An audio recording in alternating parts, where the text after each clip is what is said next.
मित्रों, online education में आज हम प्रकरण 2 बापू की कुटिया में रेखा चित्र का अध्ययन करेंगे, जिसके सर्जक है रामवृक्ष बेनीपुरी।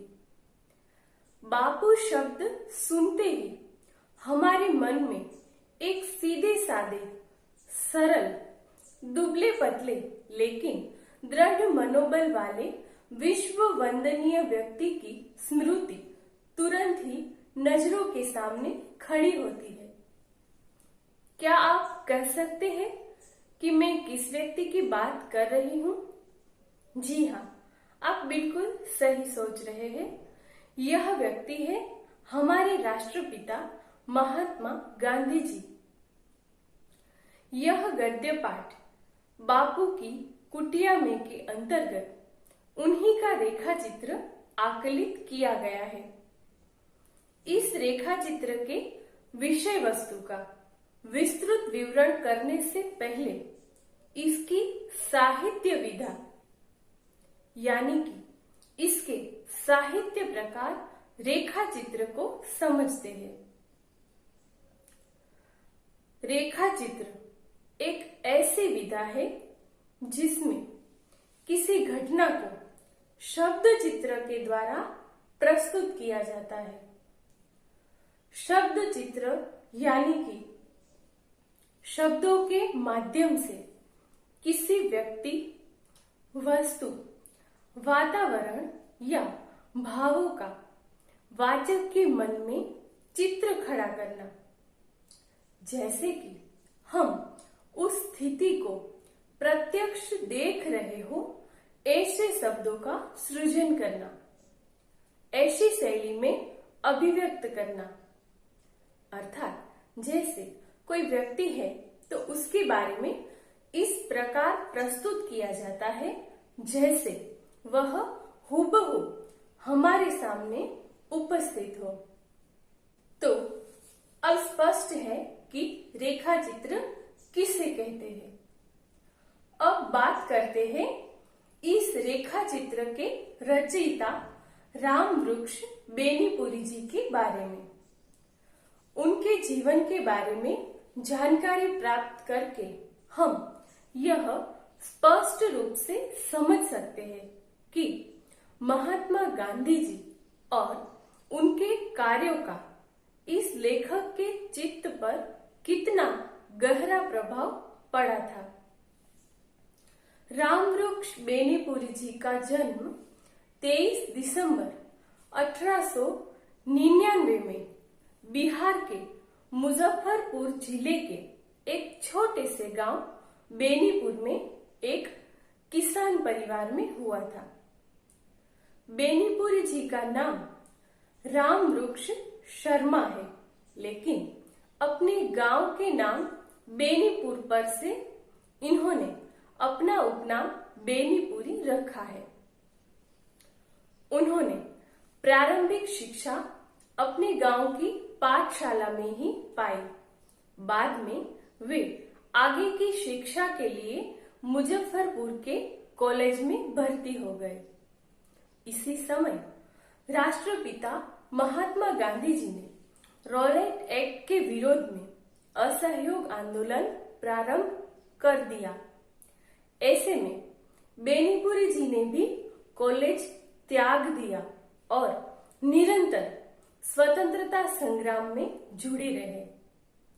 इन्होंने अनेक बार जेल की सजा भी भोगी। ये अपने जीवन के लगभग 8 वर्ष जेल में रहे। समाजवादी आंदोलन से रामवृक्ष बेनीपुरी का निकट का संबंध रहा। भारत छोड़ो आंदोलन के समय जयप्रकाश नारायण के हजारीबाग जेल से भागने में भी रामवृक्ष बेनीपुरी ने उनका साथ दिया और उनके निकट के सहयोगी रहे। रामवृक्ष बेनीपुरी की आत्मा में राष्ट्रीय भावना कूट कूट कर भरी हुई थी, जिसके कारण आजीवन वह चैन की सांस न ले सकी। उनके विभिन्न लेखों से और उनकी साथियों के संस्मरणों से ज्ञात होता है कि जीवन के प्रारंभ काल से ही क्रांतिकारी रचनाओं के कारण बार बार उन्हें कारावास भोगना पड़ा। सन 1942 में अगस्त क्रांति आंदोलन के कारण उन्हें हजारीबाग जेल में रहना पड़ा था। जेलवास में भी वह शांत नहीं बैठ सकते थे। वे वहां जेल में भी आग भड़काने वाली रचनाएं लिखते रहते थे। जब भी वे जेल से बाहर आते तो उनके हाथ में 2-4 ग्रंथों की पांडुलिपियां अवश्य रहती थी, जो आज साहित्य की अमूल्य निधि बन गई है। उनकी अधिकतर रचनाएं जेल प्रवास के दौरान लिखी गई है। रामवृक्ष बेनीपुरी की यशोदाई रचनाओं में जयप्रकाश, नेत्रदान, सीता की मां, विजेता, मील के पत्थर, गेहूं और गुलाब आदि शामिल है। उन्होंने पत्रकार और साहित्यकार के रूप में विशेष ख्याति अर्जित की थी। उन्होंने विभिन्न समयों में लगभग 1 दर्जन पत्र पत्रिकाओं का संपादन किया। उनकी लेखनी बड़ी निर्भीक थी। उन्होंने इस कथन को अमान्य सिद्ध कर दिया था कि अच्छा पत्रकार अच्छा साहित्यकार नहीं हो सकता। उनका विपुल साहित्य, भाषा और विचारों की दृष्टि से बड़ा ही प्रभावशाली रहा है। उपन्यास, जीवनियां, कहानी संग्रह, संस्मरण आदि विधाओं की अनेक पुस्तकों की उन्होंने रचना की। इनमें माटी की मूर्तें अपने जीवंत रेखा चित्रों के लिए आज भी याद की जाती है। रामवृक्ष बेनीपुरी 1957 में बिहार विधानसभा के सदस्य भी चुने गए थे। सादा जीवन और उच्च विचार के आदर्श पर चलते हुए उन्होंने समाज सेवा के क्षेत्र में बहुत काम किया था। वे भारतीयता के सच्चे अनुयायी थे और सामाजिक भेदभावों पर विश्वास नहीं करते थे।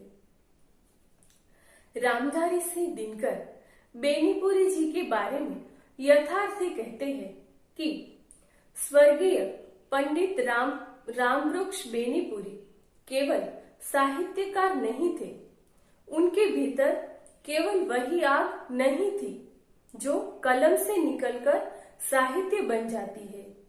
वे उस आग के भी धनी थे जो राजनीतिक और सामाजिक आंदोलनों को जन्म देती है, जो परंपराओं को तोड़ती है और मूल्यों पर प्रहार करती है, जो चिंतन को निर्भीक एवं कर्म को तेज बनाती है।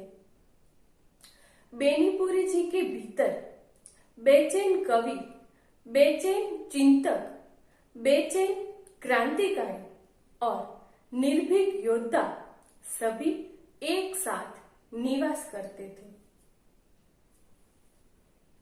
मित्रों, बेनीपुरी जी का 7 सितंबर 1968 को निधन हो गया।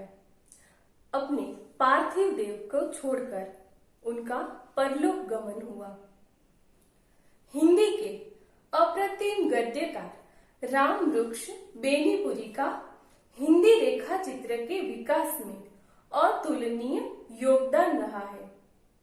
अपने रेखा चित्र संग्रहों लाल तारा, माटी की मूर्तें, गेहूं और गुलाब, मील के पत्थर आदि के माध्यम से उन्होंने हिंदी रेखा चित्रों को संवेदनात्मक एवं वैचारिक गहराई तथा शिल्पगत उत्कर्ष प्रदान करने का काम किया है। इस प्रकार रामवृक्ष बेनीपुरी जी भारत के प्रसिद्ध उपन्यासकार, कहानीकार, निबंधकार और नाट्यकार थे। बेनीपुरी जी एक महान विचारक, चिंतक, मनन करने वाले क्रांतिकारी, साहित्यकार, पत्रकार और संपादक के रूप में भी अविस्मरणीय रहते हैं। महान पुरुषों के हिंदी रेखा चित्रों में जिन्हें श्रेष्ठतम की कोटि में रखा जा सकता है, उनमें एक रेखा चित्र बेनीपुरी जी का बापू की कुटिया में है। बापू की कुटिया में बैठकर भावानुकूल मन स्थिति में लेखक बापू से जुड़ी हुई वस्तुओं के माध्यम से उनकी जो मूर्ति अंकित करते हैं, वह हमारे मन पर छा जाती है। बेनीपुरी जी के जीवन का परिचय प्राप्त करके हम यह स्पष्ट रूप से जान सकते हैं कि महात्मा गांधी जी के जीवन और विचारों का उनके जीवन पर कितना गहरा प्रभाव पड़ा हुआ था। लेखक ने गांधी जी के आदेश पर स्वतंत्रता आंदोलनों में अपने जीवन को समर्पित कर दिया। अनेक कष्ट सहे, संकटों से गुजरे, पर संयोग ऐसा हुआ कि वे गांधी जी के जीवन काल में चाहकर भी उनके दर्शन नहीं कर पाए। इस बात का उन्हें बहुत दुख है, पर वे बापू की कुटिया के दर्शन के लिए आए हैं और अपने आप को भाग्यशाली मानते हैं कि उन्हें बापू की कुटिया की प्रत्येक वस्तु को नजदीक से आत्मसात करने का मौका मिला। जिनका उपयोग गांधी जी ने किया था, वे इन वस्तुओं में भी गांधी जी के साक्षात दर्शन करते हैं। अपने आप को धन्य मानते हैं, बहुत ही भाग्यशाली मानते हैं कि इस कुटिया में गांधी जी की मृत्यु के साथ जिस स्वरूप में और जितने अधिक समय तक रहने का अवसर उन्हें मिला है, शायद जीवित अवस्था में उनके दर्शन करने से ऐसा साक्षात्कार नहीं मिल पाता। इस प्रकार प्रस्तुत पाठ में लेखक को गांधी जी के जीवन काल में उनसे न मिल पाने का एक और रंज है, तो दूसरी ओर उनकी अनुपस्थिति में कुटिया की हर वस्तु को आत्मसात करने का एक अच्छा अवसर पाकर अपने आप को भाग्यशाली मानते हैं। लेखक बापू से इतने अधिक प्रभावित थे कि उनके न रहने पर बापू की वस्तुओं के साहचर्य से भी वे उन्हें अपने आसपास महसूस कर सकते हैं। लेखक ने इस रेखा चित्र में महात्मा गांधी जी के आश्रम दर्शन से जो धन्यता का अनुभव किया, इस दर्शन का जीवन और भावपूर्ण चित्रण किया गया है। लेखक बापू की कुटिया में प्रवेश करते हैं और भावपूर्ण दशा में गांधी जी की स्मृतियों में खो जाते हैं। वे कहते हैं कि बापू, यहाँ तुम्हारी इस कुटिया में तुम्हारे पायता में बैठकर ये कुछ पंक्तियां मैं लिख रहा हूँ। पायताना यानी कि चारपाई का पैर रखने की ओर का हिस्सा।